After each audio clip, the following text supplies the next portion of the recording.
Allahumma salli ala Sayyidina Muhammadin wa ala alihi wa sahbihi ajma'in, amma ba'du. Pertama, yang saya hormati Bapak Dr. Daniel, SHMH, selaku penelaah. Yang saya hormati Bapak Afandi Sitamala, SHLLM, selaku pembimbing sekaligus juga penelaah. Bapak Belardo yang terkonfirmasi sedang ada tugas di LPPM. Mahasiswa-mahasiswi teruji, Saudari Putri Andini dan juga Saudari Rahmawati, dan juga teman-teman yang hadir pada hari ini pada pelaksanaan sidang skripsi bidang hukum internasional. Pertama-tama, marilah kita bersama-sama memanjatkan puji syukur kepada Allah Subhanahu wa Ta'ala, Tuhan yang Maha Kuasa. Alhamdulillah, berkat limpahan karunia-Nya kita bisa berkumpul hari ini, bermuajahah dalam rangka melaksanakan sidang skripsi bidang hukum internasional atas nama Saudari Rahmawati dengan NIM 111180146 dan juga Saudari Putri Andini dengan nomor NIM 111180272. Tentu marilah kita panjatkan juga puji syukur, sholawat dan salam pada junjungan kita Nabi Muhammad SAW, pada para keluarga, para sahabat, para pengikutnya. Mudah-mudahan kita semua yang hadir hari ini mendapat syafaat beliau di yaumil akhir. Amin ya rabbal alamin. Saudari Putri dan Saudari Rahmawati, ya, Saudari mahasiswi teruji, Saudari tentu sudah mengetahui secara umum teknis persidangan, sebagaimana Saudari juga pernah melaksanakan ini pada waktu seminar proposal. Hanya pada kali ini Saudari akan menjabarkan secara utuh mengenai hasil penelitian saudara, sampai sejauh mana penelitian saudara itu mampu menjawab berbagai macam permasalahan yang ketika seminar proposal saudara telah ungkapkan. Saudara mahasiswa teruji diharapkan juga mampu untuk memaparkan seluruh hasil penelitian dengan sebaik-baiknya, ya, dengan waktu sebaik dan seefektif mungkin, agar kami para tim penelaah bisa memahami, ya, apa yang saudara maksudkan dari penelitian tersebut. Tolong segala hal yang ditanyakan oleh para tim penelaah dijawab oleh mahasiswa uji, ya, yang kemudian jika memang ada hal-hal yang perlu dikonfirmasikan atau perlu ditanyakan, silakan ditanyakan. Ya. Gunakan waktu sebaik dan seefektif mungkin. Ya. Berikutnya nanti kami para tim penelaah akan memutuskan apakah saudari lulus atau layak untuk mendapatkan gelar sarjana hukum. Ya, jadi tolong tampilkan yang terbaik atau segala hal yang telah kalian kuasai mengenai penelitian yang kalian lakukan. Ya, terutama adalah bagaimana kalian menjawab seluruh pertanyaan-pertanyaan dari para tim penelaah. Ya, mungkin itu sebagai pembuka dari kami. Nanti kami para tim penelaah akan memutuskan, ya, setelah nanti mahasiswi teruji menyelesaikan seluruh proses pelaksanaan sidang ini. Ya. Itu yang mungkin bisa saya sampaikan. Mungkin ada beberapa tambahan dari Pak Daniel. Cukup dan bisa dilanjutkan, Pak. Dari Pak Afandi Sitamala ada tambahan? Oke, baik. Mengingat hari ini sesuai ketentuan telah dihadiri oleh 3 orang tim penelaah, ya, saya, Pak Daniel, dan Pak Afandi. Kebetulan saya dan Pak Daniel dalam posisi online, jadi sesuai ketentuan telah memenuhi quorum, maka berdasarkan aturan sidang ini dapat dilaksanakan. Itu untuk mempersingkat waktu. Marilah kita buka kegiatan sidang skripsi hari ini atas nama Saudari Rahmawati dan juga saudari Putri Andini dengan bersama-sama mengucapkan basmalah. Bismillahirrahmanirrahim. Baik, untuk yang pertama mungkin silakan saudari Putri Andini untuk memaparkan hasil penelitian saudara dan mungkin nanti sekaligus juga menjawab beberapa pertanyaan dari para tim peneliti. Waktu dan tempat dipersilakan saudari Putri Andini.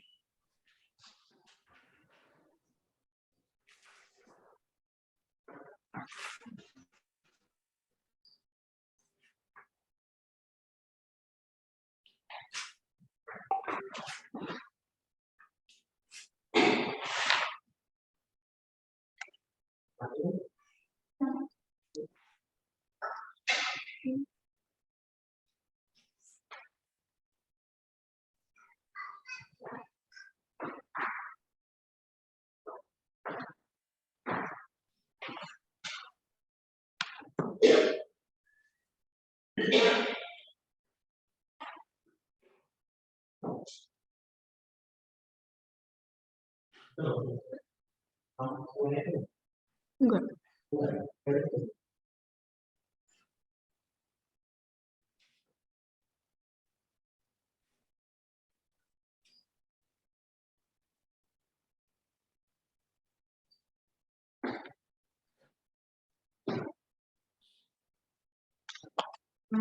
Baik, bismillahirrahmanirrahim. Assalamualaikum warahmatullahi wabarakatuh. Yang saya hormati dosen penelaah pertama Bapak Dr. Daniel SHFH, dosen penelaah kedua Bapak Afandi Sitamala SH LLM, dosen penelaah ketiga Bapak Hilton Tanama Putra SHMH, dan dosen penelaah keempat Bapak Belardo Prasetya Megajaya SHMH. Saya ucapkan terima kasih banyak kepada Bapak dosen penelaah atas waktunya. Pada hari ini, hari Selasa 6 September 2022, saya Putri Andini dengan NIM 111180272 akan mempresentasikan skripsi saya yang berjudul Perbuatan Melawan Hukum Pejabat Diplomatik di Negara Lain berdasarkan prinsip kekebalan diplomatik dalam Konvensi Wina 1991 tentang hubungan diplomatik, studi kasus tindakan pemukulan oleh diplomat Nigeria terhadap petugas imigrasi Indonesia. Adapun latar belakang yang pertama yaitu hubungan diplomatik adalah bentuk dari hubungan internasional yang merupakan suatu kebijakan yang dapat dilakukan suatu negara untuk meningkatkan hubungan-hubungan dengan negara-negara lainnya. Perwakilan diplomatik merupakan petugas negara yang dikirim pada negara lain untuk melaksanakan hubungan resmi antar negara. Lalu hubungan kerjasama yang dilakukan dalam hubungan diplomatik berupa kesepakatan penyelesaian sengketa, kerjasama dan ekonomi, teknologi, pendidikan, sosial budaya, dan lainnya. Untuk memulai hubungan diplomatik, dibutuhkan kesepakatan kedua negara dan tidak boleh dengan paksaan. Sedangkan praktik yang dilakukan oleh pejabat diplomatik disebut diplomasi. Lalu selanjutnya, dalam hubungan-hubungan internasional, negara-negara yang hubungannya diplomatik dan konsulernya semula baik-baik, ternyata hubungan baik itu tidak selamanya bisa dipertahankan. Hubungan diplomatik dan atau konsuler juga dapat terputus. Seperti dalam kasus penarikan secara sepihak perwakilan diplomatik yang terjadi pada Duta Besar Nigeria untuk Indonesia. Kasus penarikan sementara Duta Besar ini berawal dari adanya video dugaan kekerasan yang dilakukan oleh petugas kantor imigrasi kelas 1 khusus Jakarta Selatan terhadap seorang diplomat warga Nigeria. Pemerintah Nigeria pun menarik sementara Duta Besarnya untuk Indonesia. Hal ini pun telah disampaikan oleh Geoffrey Onyema pada sebuah konferensi di Abuja. Onyema menyampaikan bahwa pemerintah federal Nigeria telah memanggil Duta Besar di Indonesia ini untuk memberitahukan tentang ketidaksenangan Nigeria atas serangan yang dilakukan kepada diplomat tersebut. Salah satu fakta yang terjadi, seperti yang sudah diklarifikasi oleh Kepala Kantor Wilayah Kementerian Hukum dan HAM atau Kemenkumham DKI Jakarta, Ibnu Khuldun mengatakan bahwa peristiwa yang sesungguhnya terjadi adalah diplomat Nigeria itu lebih dahulu bertindak arogan dan memukul petugas imigrasi Indonesia. Adapun identifikasi masalah, Untuk yang pertama yaitu, apakah prinsip kekebalan diplomatik berlaku untuk diplomat yang melakukan perbuatan melawan hukum di negara lain berdasarkan Konvensi Wina 1961 tentang hubungan diplomatik. Lalu yang kedua, bagaimana langkah-langkah penyelesaian atas perbuatan melawan hukum pejabat diplomatik Nigeria terhadap petugas imigrasi Indonesia berdasarkan Konvensi Wina 1961 tentang hubungan diplomatik. Adapun tujuan penelitian yaitu, satu, mengetahui prinsip kekebalan diplomatik berlaku untuk diplomat yang melakukan perbuatan melawan hukum di negara lain berdasarkan Konvensi Wina 1961 tentang hubungan diplomatik. Yang kedua, mengetahui langkah-langkah penyelesaian atas perbuatan melawan hukum pejabat diplomatik Nigeria terhadap petugas imigrasi Indonesia berdasarkan Konvensi Wina 1961 tentang hubungan diplomatik. Lalu, kegunaan penelitian yaitu pertama, kegunaan teoritis, yang dimana hasil penelitian ini diharapkan dapat memberikan manfaat dalam pengembangan ilmu pengetahuan dalam bidang hukum pada umumnya, dan khususnya bagi perkembangan bidang hukum diplomatik. Kegunaan praktis yaitu yang pertama, diharapkan hasil penelitian ini dapat menjadi referensi bagi kalangan akademisi yang hendak melakukan penelitian lebih lanjut terkait tindakan pemukulan oleh pejabat diplomatik Nigeria terhadap petugas imigrasi Indonesia. Lalu yang kedua, diharapkan hasil penelitian ini dapat menjadi masukan bagi para ahli ataupun praktisi hukum terhadap penerapan prinsip kekebalan diplomatik. Adapun metode penelitian yaitu pertama metode yaitu yuridis normatis, spesifikasi penelitian deskriptif analitis, lalu sumber data ada data sekunder, teknik pengumpulan data, studi kepustakaan atau library research, lalu ada analisis data yaitu analisis kualitatif, lalu ada lokasi penelitian. Yang pertama adalah Perpustakaan Fakultas Hukum Untirta, yang kedua ada Perpustakaan Universitas Sultan Agung Tirtayasa, lalu yang terakhir yaitu Perpustakaan Nasional Republik Indonesia. Selanjutnya bab 2 yaitu tinjauan teoritis. Pertama ada teori sifat perwakilan atau representatif karakter teori, yang dimana teori ini meletakkan dasar pemberian kekebalan dan keistimewaan diplomatik itu pada sifat perwakilan seorang pejabat diplomatik, yakni bahwa seorang pejabat diplomatik itu adalah mewakili kepala negara atau negaranya. Menurut teori tersebut, diplomat dianggap sebagai simbol atau lambang negara pengirim, sekaligus wakil negara pengirim di negara penerima. Karena itu, segala perbuatan diplomat harus dianggap sebagai perbuatan dari kepala negara atau setidaknya sebagai perbuatan dari kepala negara atau dianggap sebagai perbuatan dari pencerminan kehendak negara pengirim. Berpijak dari pola pemikiran tersebut, setiap diplomat perlu mendapatkan kekebalan dan keistimewaan agar dapat melaksanakan tugas secara baik dan benar.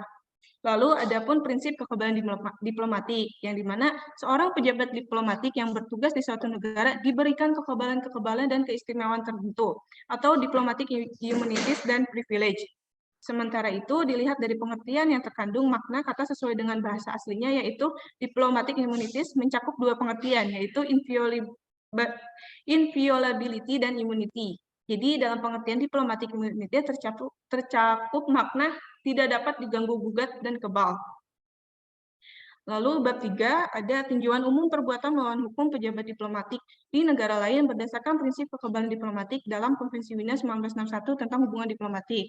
Dalam poin A yaitu hukum menjelaskan mengenai hukum kekebalan diplomatik yang berisi tentang yang pertama, sejarah dan perkembangan Konvensi Wina 1961 tentang hubungan diplomatik, lalu yang kedua pengertian hukum diplomatik, 3 tugas dan fungsi pejabat diplomatik, lalu yang keempat mulai berlaku dan berakhirnya kekebalan dan keistimewaan diplomatik.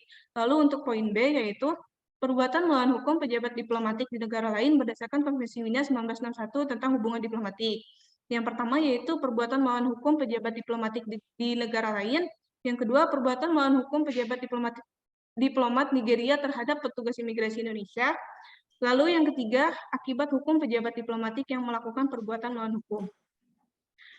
Untuk hasilnya, yang pertama, apakah prinsip kekebalan diplomatik berlaku untuk diplomat yang melakukan perbuatan melawan hukum di negara lain berdasarkan Konvensi Wina 1961 tentang hubungan diplomatik? Hasilnya yaitu, prinsip kekebalan diplomatik berlaku untuk diplomat yang melakukan perbuatan melawan hukum di negara lain. Sesuai dalam pasal 29 Konvensi Wina 1961 tentang hubungan diplomatik, menyatakan bahwa seorang agen diplomatik tidak dapat ditahan atau ditangkap oleh alat-alat negara penerima. Negara penerima harus memperlakukan mereka secara terhormat, dan apabila perlu alat-alat negara penerima wajib mengambil segala tindakan yang tepat untuk mencegah setiap serangan terhadap jiwa dan raga agen diplomatik dan pejabat diplomatik harus menghormati undang-undang dan peraturan-peraturan di negara penerima seperti yang sudah diatur di dalam pasal 41 ayat 1 Konvensi Wina 1961. Lalu yang kedua, bagaimana langkah-langkah penyelesaian atas perbuatan melawan hukum pejabat diplomatik Nigeria terhadap petugas imigrasi Indonesia berdasarkan Konvensi Wina 1961 tentang hubungan diplomatik. Hasilnya yaitu penyelesaian atas perbuatan melawan hukum pejabat diplomatik Nigeria terhadap petugas imigrasi Indonesia terdapat beberapa langkah, yaitu pertama, persona non grata, dua, peninggalan kekebalan diplomatik, dan recall. Namun, pada tanggal 12 Agustus 2021, pemerintah Indonesia dan pemerintah Nigeria telah melakukan serangkaian komunikasi untuk menyelesaikan persoalan tersebut, yaitu dengan secara damai. Namun, berdasarkan ketentuan Konvensi Wina 1961 tentang hubungan diplomatik, Indonesia sebagai negara penerima dapat menyatakan persona non grata pada perwakilan diplomat Nigeria apabila telah dianggap melakukan perbuatan melanggar hukum dan perundang-undangan negara penerima. Lalu ada saran yang pertama yaitu para pejabat diplomatik wajib mentaati peraturan yang terkandung di dalam Konvensi Wina 1961 tentang hubungan diplomatik dan berusaha untuk menjalankan tugas dan fungsinya dengan baik dengan tidak menyalahgunakan kekebalan dan keistimewaan diplomatik yang telah diberikan sehingga tidak menimbulkan masalah-masalah yang baru. Lalu yang kedua, agar tidak terjadi kasus yang sama, Indonesia sebagai negara penerima harus bertindak tegas, yaitu Indonesia berhak melakukan persona non grata terhadap Nigeria atau dengan cara lain, yaitu meminta kepada pemerintah Nigeria untuk merecall pejabat diplomatnya. Kemudian menjatuhkan sanksi yang sesuai dengan hukum nasional yang berlaku di Nigeria sehingga hukum dapat ditegakkan. Mungkin cukup presentasi dari saya. Sekian.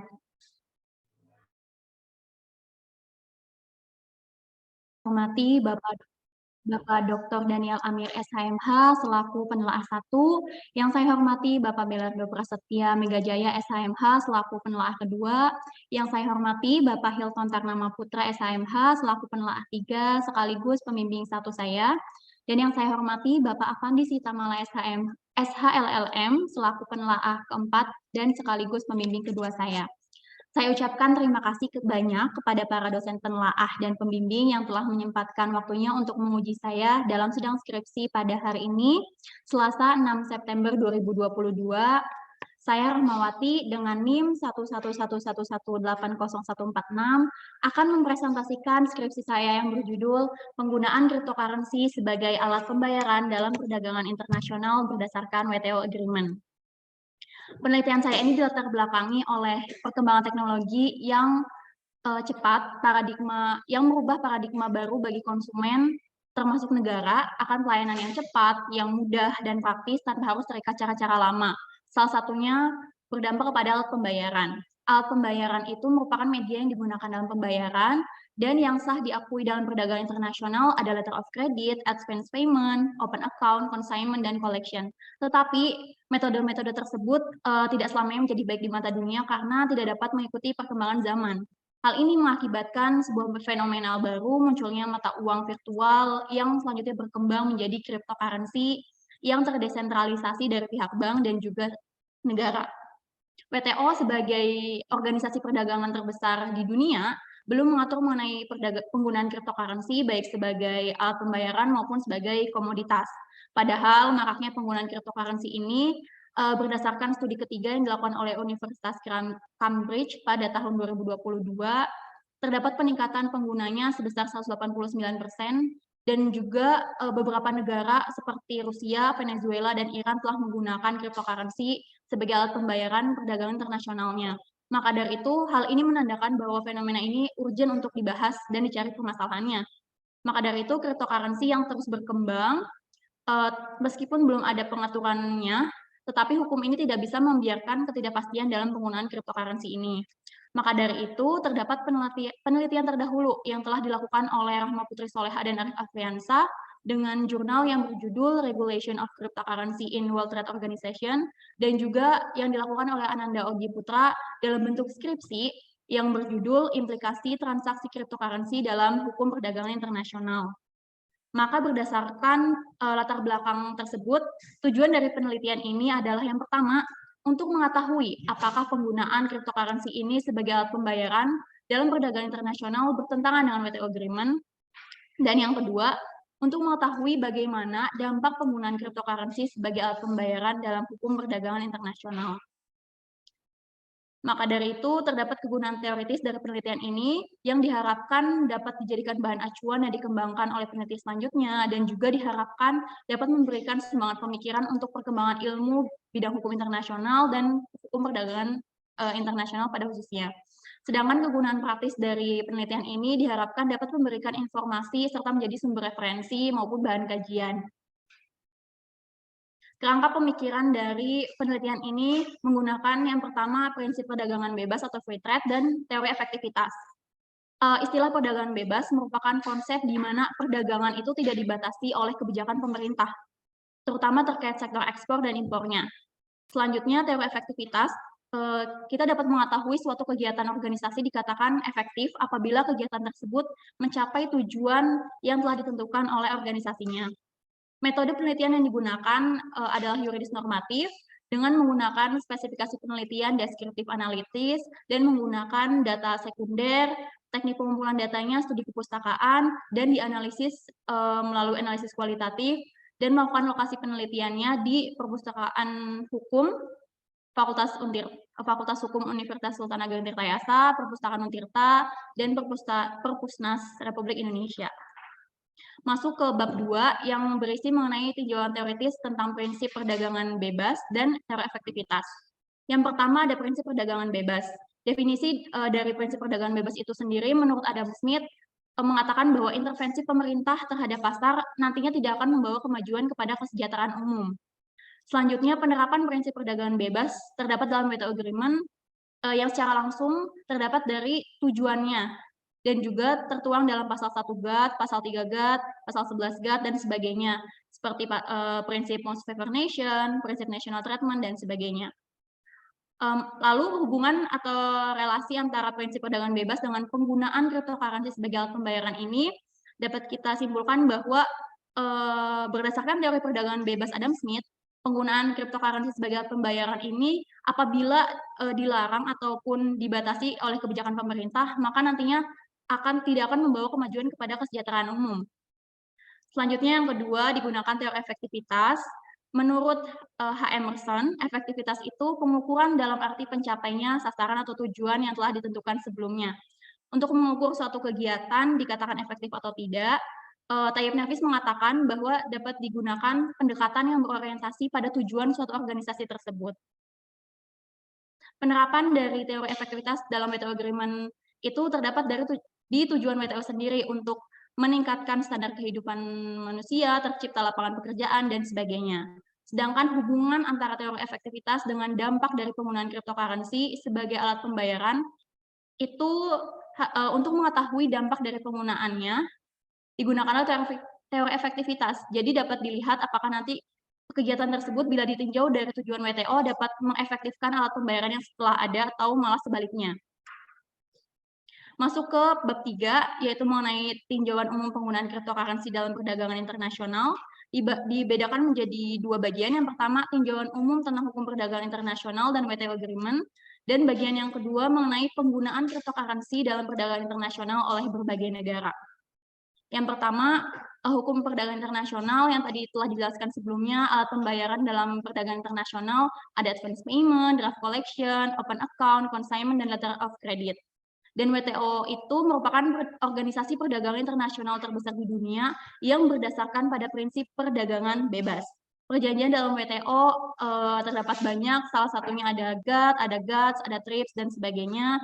Terus pengaturan WTO Agreement yang digunakan dasar dalam penggunaan cryptocurrency ini terdapat dalam pasal 11 GATS yang melarang pembatasan apapun pada transfer dan pembayaran internasional untuk transaksi yang berkaitan dengan komitmen tertentu. Masuk ke bagian yang kedua, penggunaan cryptocurrency dalam perdagangan internasional oleh berbagai negara. Menurut Gardner, kripto itu berasal dari kata Yunani kryptos yang artinya pribadi atau tersembunyi. Selanjutnya, cryptocurrency itu mata uang digital di mana teknik enkripsi digunakan untuk mengatur produksi satuan mata uangnya dan memverifikasi transfer mata uang tersebut. Maka kebijakan mengenai kripto ini dapat dikategorikan menjadi 2. Yang pertama itu sebagai alat pembayaran, Dan yang kedua sebagai komoditas. Cryptocurrency ini dapat diterima sebagai uang berdasarkan 4 alasan yang disampaikan oleh Alistin dalam penelitiannya, yaitu yang pertama dari aspek teknisnya karena tidak dapat dipalsukan. Yang kedua dari ongkos transaksi yang murah. Yang ketiga, sistem cryptocurrency ini mampu mengatasi masalah pemalsuan yang terjadi pada kartu kredit. Dan yang terakhir, cryptocurrency memiliki nilai karena banyak orang mengakunya sebagai uang. Berdasarkan keempat alasan tersebut, maka cryptocurrency ini dapat diterima sebagai uang. Selanjutnya, dalam cryptocurrency ini terdapat teknologi blockchain, yaitu data digital yang dapat dengan aman disimpan dan dikirimkan tanpa resiko peretasan. Jadi hal tersebut menjadikan data pada cryptocurrency dan blockchain itu nggak bisa dipalsukan atau diotak-atik. Selanjutnya, negara-negara yang telah menerapkan atau menggunakan cryptocurrency sebagai alat pembayaran dalam perdagangan internasionalnya, ada yang pertama Venezuela, ada Iran, dan Rusia. Venezuela ini telah membentuk undang-undang anti blokade, dan Iran ini menggunakan cryptocurrency oleh Bank Sentral Iran untuk pendanaan impor, dan juga di Rusia digunakan untuk pembayaran internasional terutama atas ekspor minyak dan gasnya. Yang keempat, membahas mengenai hasil dari penelitian ini. Seperti yang telah dijelaskan sebelumnya bahwa pada dasarnya WTO itu belum meregulasi mengenai cryptocurrency, tetapi sebagai aturan dasar dapat digunakan pasal 11 GATS yang bunyinya kecuali dalam keadaan yang diatur dalam pasal 12, anggota tidak boleh menerapkan pembatasan transfer internasional dan pembayaran untuk transaksi saat ini yang berkaitan dengan komitmen spesifiknya. Dari sini, pasal GATS ini mencakup semua jenis transaksi mata uang, termasuk mata uang virtual atau cryptocurrency. Nah, pembatasan di pasal 11 GATS ini mencakup tindakan apapun yang dapat berdampak negatif terhadap transfer dan pembayaran internasional. Maka dari itu, segala tindakan yang berkaitan dengan menghalangi transfer dan pembayaran internasional itu dilarang. Selanjutnya, selain itu, WTO juga memberikan publikasi yang judulnya Can Blockchain Revolutionize International Trade? Itu menjelaskan bahwa terdapat manfaat potensial yang ditawarkan dari blockchain, yaitu salah satu teknologi yang ada di kripto ini, sangat luas. Hal ini berkaitan dengan mengurangi biaya perdagangan, meningkatkan transparansi, dan juga meningkatkan kolaborasi antara berbagai perusahaan. Selanjutnya untuk analisis dari dampak penggunaan cryptocurrency ini, yang pertama, seperti yang telah kita tahu, bahwa transaksi perdagangan luar negeri ini didasarkan pada mekanisme perdagangan yang sangat kompleks karena terdiri dari beberapa pihak, baik dari pemerintah, lembaga bank, dan sebagainya. Sehingga dalam melaksanakan transaksinya membutuhkan biaya yang tinggi dan juga waktunya lama. Sedangkan apabila menggunakan cryptocurrency, terdapat teknologi yang namanya smart contract yang memungkinkan negosiasi dan kesimpulan kontrak itu tanpa adanya perantara. Kontrak ini nantinya akan berjalan sendiri apabila kondisi telah terpenuhi. Maka dari itu, penggunaan cryptocurrency ini nanti akan mengarah pada menghilangkan intervensi perantara, mengurangi biaya, memberikan lebih banyak keamanan dan transparansi. Selain itu juga hal ini didukung oleh penelitian dari Harvard Business Review yang mencatat bahwa blockchain dapat membangun kecepatan, kepercayaan, dan mengarah pada transparansi yang besar. Maka cryptocurrency ini lebih aman dari sudut pandang keamanan daripada perbankan konvensional. Hal ini juga bisa dibuktikan dari apabila kita menggunakan letter of credit sebagai pembayaran internasional, prosesnya memakan waktu 7-10 hari. Tetapi apabila kita menggunakan cryptocurrency, transaksi hanya bisa dijalankan hanya dengan waktu 4 jam saja. Maka berdasarkan penelitian tersebut dapat disimpulkan bahwa yang pertama, penggunaan cryptocurrency sebagai alat pembayaran dalam perdagangan internasional ini tidak bertentangan dengan WTO Agreement, karena berdasarkan pasal 11 GATS yang menyatakan tidak boleh adanya pembatasan apapun terhadap transfer internasional, sehingga cryptocurrency tetap dapat digunakan dalam perdagangan internasional. Dan kesimpulan yang kedua, penggunaan cryptocurrency ini memberikan dampak positif kepada hukum perdagangan internasional, karena mengefektifkan pembayaran dengan tidak adanya pihak ketiga, biaya yang lebih rendah, dan dokumen yang lebih sedikit. Tetapi dari hasil tersebut, penulis menyarankan bahwa yang pertama perlu adanya koordinasi di antara perdagangan internasional untuk bersama-sama membangun kesadaran bahwa teknologi blockchain dan kripto ini walaupun peluangnya besar, tetapi harus tetap diawasi. Dan juga perlu dibuat regulasi internasional yang mengatur cryptocurrency sehingga dapat dijadikan acuan bagi negara-negara lain dan tidak terjadi kekosongan hukum. Sekian presentasi dari saya, terima kasih.